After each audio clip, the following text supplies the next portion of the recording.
ಇವತ್ತು ಕಿಷ್ಕಿಂಧ ನಾಡು ಆಗಿರ್ತಕ್ಕಂಥ ಆಂಜನೇಯದ್ರಿ ಪರ್ವತವನ್ನು ಇವತ್ತೇನೋ ಸರ್ಕಾರದಿಂದ ಇವತ್ತೇನು ಅಕ್ರಮವಾಗಿ ಸುಭದ್ರವನ್ನು ಪಡೆದಿರ್ತಕ್ಕಂಥ ಈ ಒಂದು ರಾಜ್ಯ ಸರ್ಕಾರ ಇವತ್ತೇನೋ ಇವತ್ತು ನಾವು ಹಲವು ಭಕ್ತವೃಂದರ ಜೊತೆಗೆ ಇಲ್ಲಿ ಸ್ಥಳೀಯವಾಗಿ ಮತ್ತು ದೇಶ ವಿದೇಶಗಳಿಂದ ಪ್ರವಾಸಿಗರಿಗೆ ಬರ್ತಕ್ಕಂಥವ್ರಿಗೆ ಬಹಳಷ್ಟು ಅನ್ಯಾಯ ಆಗ್ತಾ ಇದೆ. ಯಾಕಂದರೆ ಇವತ್ತು ಪ್ರತಿ ತಿಂಗಳ ಕೂಡ ಆಂಜನೇಯದ್ರಿ ಕಾಣಿಕೆಯಲ್ಲಿ 35 ಲಕ್ಷ ರೂಪಾಯಿ ಸಂಗ್ರಹ ಆಗ್ತಾ ಇದೆ. ಆದರೂ ಕೂಡ ಇಲ್ಲಿ ಬರುವಂಥ ಭಕ್ತರಿಗೆ ಬೆಳಗ್ಗೆ 10 ಗಂಟೆಯಿಂದ ಸಾಯಂಕಾಲ 6 ಗಂಟೆವರೆಗೆ ಊಟದ ವ್ಯವಸ್ಥೆಯನ್ನು ಕೊಡಬೇಕು, ಆರೋಗ್ಯ ವ್ಯವಸ್ಥೆಯನ್ನು ಮಾಡಬೇಕು ಮತ್ತು ಬಂದಂಥ ಭಕ್ತರಿಗೆ ವಸತಿಯನ್ನು ಕೊಡಬೇಕಂತೇಳಿ ಈಗಾಗಲೇ ಹಲವು ಸಲ ಮನವಿ ಮಾಡಿದರೂ ಕೂಡ ಯಾವುದೇ ರೀತಿಯಿಂದ ಪ್ರಯೋಜನ ಇಲ್ಲ. ಹಾಗಾಗಿ ಈಗ 5-6 ದಶಕಗಳಿಂದ ಮತ್ತು ಬಾಬೂಜಿ ಅವರು ಇವತ್ತೇನು ನಿರಂತರವಾಗಿ ಈ ಒಂದು ಆಂಜನೇಯದ್ರಿ ಪರ್ವತವನ್ನು ಡೆವಲಪ್ಮೆಂಟ್ ಮಾಡಿರ್ತಕ್ಕಂಥದ್ದು. ಸುಮಾರು 500ಕ್ಕೂ ಅಧಿಕ ಮೆಟ್ಟಲುಗಳನ್ನು ಅಳವಡಿಸಿ ಬರುವಂಥ ಭಕ್ತರಿಗೆ ಸುಗಮವಾಗಿ ದರ್ಶನ ಮಾಡುವುದಕ್ಕೆ ಮುಂದಾಗಿರ್ತಕ್ಕಂಥದ್ದು ಮತ್ತು ತ್ರಿಕಾಲ ಪೂಜೆ ಮತ್ತು ಪ್ರಸಾದದ ವ್ಯವಸ್ಥೆ ಮತ್ತು ವಸತಿ ಕೊಠಡಗಳು ಮತ್ತು ಬರ್ತಕ್ಕಂಥ ಭಕ್ತರಿಗೆ ಯಾವುದೇ ರೀತಿಯಿಂದ ಕೊರತೆ ಆಗಲಾರದಂತೆ ನಿರ್ಮಿಸ್ತಕ್ಕಂಥ ಬಾಬೂಜಿ ಅವ್ರನ್ನ ಷಡ್ಯಂತ್ರ ಮಾಡಿ ಇವತ್ತೇನು ತಾಲೂಕು ಆಡಳಿತ ಮತ್ತು ಜಿಲ್ಲಾಡಳಿತ ಮತ್ತು ರಾಜ್ಯ ಸರ್ಕಾರ ಅವ್ರ ಮೇಲೆ ಸುಳ್ಳು ಕೇಸುಗಳನ್ನು ದಾಖಲೆ ಮಾಡಬೇಕಂತೇಳಿ ಈಗಾಗಲೇ ಸಿದ್ಧಪಡಿಸ್ಕೊಂಡಿದೆ. ಅದಕ್ಕೆ ನಾವೆಂದೂ ಭಕ್ತರು ಬಾಬೂಜಿ ಅವನ್ನ ಬಿಡೋಕ್ಕಾಗಲ್ಲ.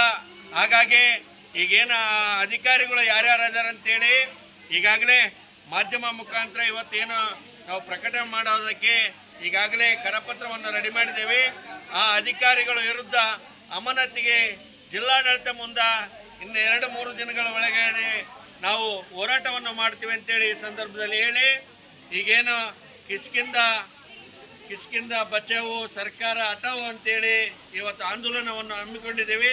ಈ ಆಂದೋಲನಕ್ಕೆ ಸುತ್ತಮುತ್ತಲಿನ ಗ್ರಾಮದ ಭಕ್ತರು ಮತ್ತು ನಾಡಿನ ಈ ಭಾಗದ ಎಲ್ಲ ಕನ್ನಡ ನಾಡಿನ ಜನತೆಯ ಮತ್ತು ಹಿಂದೂ ಸಂಪ್ರದಾಯವನ್ನು ಉಳಿಬೇಕು, ಈ ನಾಡನ್ನು ರಕ್ಷಣೆ ಮಾಡಬೇಕಂತೇಳಿ ಈಗಾಗಲೇ ಒಂದು ಆಯೋಜನೆಯನ್ನು ರೆಡಿ ಮಾಡಿದ್ದೀವಿ. ಅಂಥವ್ರ ವಿರುದ್ಧ ಇವತ್ತೇನು ಬಾಬೂಜಿ ಅವರು ಅವ್ರಿಗೇನಾದರೂ ಒಂದು ಕಪ್ಪು ಚುಕ್ಕಿ ಬಿದ್ದರೆ ನೀವು ನೇರವಾಗಿ ಸರ್ಕಾರ ಹೊಣೆ ಆಗುತ್ತೆ ಅಂತೇಳಿ ಇವತ್ತು ಮಾನ್ಯ ರಾಜ್ಯಪಾಲರಿಗೆ ಮತ್ತು ಸಂಬಂಧಪಟ್ಟ ಸಚಿವರುಗಳಿಗೆ ಮತ್ತು ಕೇಂದ್ರ ಆಡಳಿತಕ್ಕೆ ಮತ್ತು ನ್ಯಾಯಾಲಯಕ್ಕೆ ಕೂಡ ಈಗಾಗಲೇ ನ್ಯಾಯಾಂಗ ಹಂತದಲ್ಲಿದ್ದು ಆದರೂ ಕೂಡ ಈ ರೀತಿ ತೊಂದರೆ ಕೊಡ್ತಕ್ಕಂಥ ಸರಿಯಲ್ಲ ಅಂತೇಳಿ ಈಗಾಗಲೇ ನಾವು ಸಿದ್ಧಪಡಿಸಿಕೊಂಡಿರ್ತಕ್ಕಂಥ ಮಾಧ್ಯಮ ಮೂಲಕವಾಗಿ ಪ್ರಸಾರ ಮಾಡ್ತೀವಿ.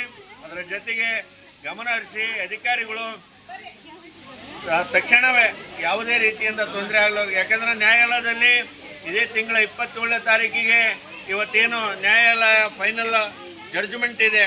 ಈಗ ಇವತ್ತು ದೇಶ ವಿದೇಶಿಗರು ಇಲ್ಲಿರ್ತಕ್ಕಂಥ ಆಡಳಿತದ ಬಗ್ಗೆ ಮತ್ತು ನ್ಯಾಯಾಲಯ ಕೂಡ ಸೂಕ್ಷ್ಮವಾಗಿ ಪರಿಗಣನೆ ತಗೊಂಡಿದೆ. ಆದರೆ ಇಲ್ಲಿರ್ತಕ್ಕಂಥ ಜಿಲ್ಲಾಡಳಿತ ಅಕ್ರಮ ಪ್ರವೇಶ ಮಾಡಿರ್ತಕ್ಕಂಥದ್ದು ಅವರಲ್ಲಿ ಯಾವುದೇ ರೀತಿಯಿಂದ ಆಧಾರ ಇಲ್ಲ. ಯಾಕಂದರೆ ಅವರಲ್ಲಿ ಆಧಾರ ಇದ್ದರೆ ನ್ಯಾಯಾಲಯಕ್ಕೆ ಸಲ್ಲಿಸಲಿ.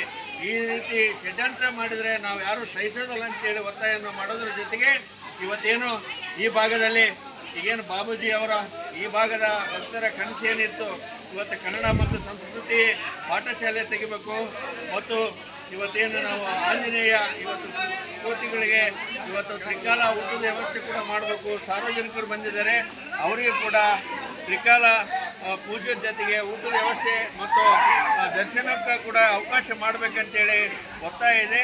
ಅದರ ಜೊತೆಗೆ ನಾವು ಬಾಬೂಜಿ ಜೊತೆಗೆ ಇದ್ದೀವಿ. ಯಾವುದೇ ರೀತಿಯಿಂದ ನೀವು ಅಧಿಕಾರಿಗಳು ಷಡ್ಯಂತ್ರ ನಡೆಯಂಗಿಲ್ಲ ಅಂತೇಳಿ ಈ ಸಂದರ್ಭದಲ್ಲಿ ಹೇಳಿ ಮತ್ತು ವಿಶೇಷವಾಗಿ ಇದೇ ತಿಂಗಳ 27ನೇ ತಾರೀಕಿಗೆ ಇವತ್ತೇನು ಸರ್ಕಾರಕ್ಕೆ ಚೀಮಾರಿ ಹಾಕೋದ್ರ ಜೊತೆಗೆ ಇವತ್ತೇನು ಹಿಂದೆ ಬಾಬೂಜಿ ಅವರ ಈ ಒಂದು ಸ್ವಯಂ ಪ್ರೇರಿತ ಟ್ರಸ್ಟಿಗೆ ವಹಿಸ್ತಂಬುದು ನ್ಯಾಯಾಲಯದ ಬಗ್ಗೆ ಭರವಸೆ ಇದೆ. ಹಾಗಾಗಿ ಇವತ್ತೇನು ಈ ಭಾಗದ ಭಕ್ತರ ಕನಸು ಮುಂದೆ ನೆನಸಾಗುವ ದಿನಗಳು ಬರ್ತಾವೆ ಅಂತೇಳಿ ಈ ಸಂದರ್ಭದಲ್ಲಿ ಹೇಳಿ ಮತ್ತು ಇವತ್ತೇನು ಮಾಧ್ಯಮ ಮುಖಾಂತರವಾಗಿ ಇವತ್ತೇನು ಪ್ರೆಸ್ ನೋಟನ್ನು ಇವತ್ತು ಕೊಡ್ತಾ ಇದ್ದೀವಿ. ಇದನ್ನೆಲ್ಲವೂ ಇಲ್ಲಿರ್ತಕ್ಕಂಥ ಅಂಶಗಳನ್ನು ಪರಿಗಣಿಸಬೇಕಂತೇಳಿ ಮಾಧ್ಯಮ ಮಿತ್ರರಲ್ಲಿ ವಿನಂತಿಯನ್ನು ಮಾಡಿಕೊಳ್ತಾ ಇದ್ದೀವಿ. ಜೈ ಶ್ರೀರಾಮ್, ಜೈ ಶ್ರೀರಾಮ್. ಆಂಜನೇಯದ್ರಿ ಪರ್ವತಕ್ಕೆ, ಆಂಜನೇಯದ್ರಿ ಪರ್ವತಕ್ಕೆ.